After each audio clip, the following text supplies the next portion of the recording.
për Maqedoni ka pas presione Greqia? Absolutisht. Po Greqia i vendosi ose do të pranosh ndryshimin e emrit, atë që pranuan tani, ose nuk do pranosh NATO dhe Gruevski nuk e pranoi ndryshimin e emrit. Po për Shqipërinë, jo? Jo, po s'kishin çfarë, ato që kishin dashur me Shqipërinë arritën ata. Çfarë ishin? Po ato edhe disa premtime, disa gjëra për statusin ka patur disa probleme në atë kohë që mund të jenë edhe të brendshme kështu si probleme, po që janë premtuar dhe janë realizuar, domethënë. Po se ne që jemi antar i NATO-s me kushte? Jo, nuk jemi me kushte. Me kushte greke? Jemi me dakurtësi greke.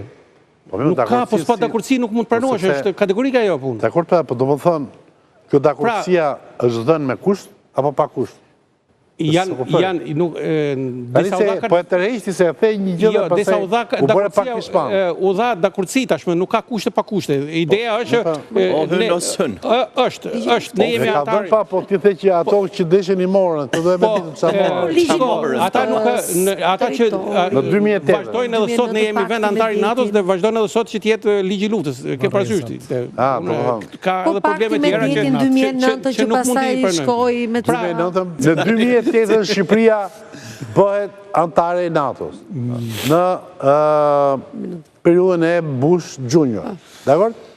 Me të njëjtën orë, po t'ja hapë, me të njëjtën orë dhe ditë me Kroacinë.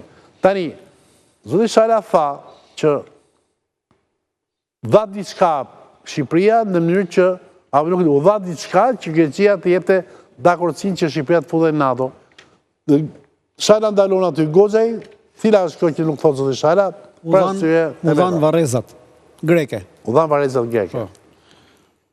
U dhanë komunat greke. Pra ishte vetëm një, u bëm në 2, tash i pretendojmë të bëjmë 3.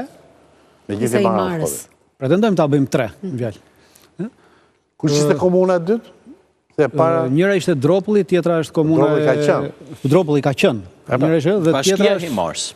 Jo, Bashkia e Mars nuk është. Është akoma, është. Kurse komuna tjetër është këtej në Finiq, pra ka qëndër Finiqin. Ka si qëndër Finiqin. Po, okej. Në Mesopotame, në këto gjitha, janë ja 57 fshatra. Ate, 1, 2, 3, njëshi ishte Barezat, 2 si këto 2 komunat dytë, 2 ishi komunat, Marrëveshja e Detit, 3 ishte Marrëveshja e Detit, që u bë. Ka edhe tjera, ka ca urnimet të tjera të vogla, të cilat erdhen edhe më mbrapa, pra një pjesë i bëri Berisha, një pjesë i bëri Rama, pra të dy kanë luftuar kush e kush t'japi më shumë Greqisë. Jo, prit, antar dallës u bëm 2008 tani, në kjo gjë tjetër. Po kushtet kanë vazhduar, pra efektet janë shtrirë në kohë. Efektet vazhdojnë në kohë.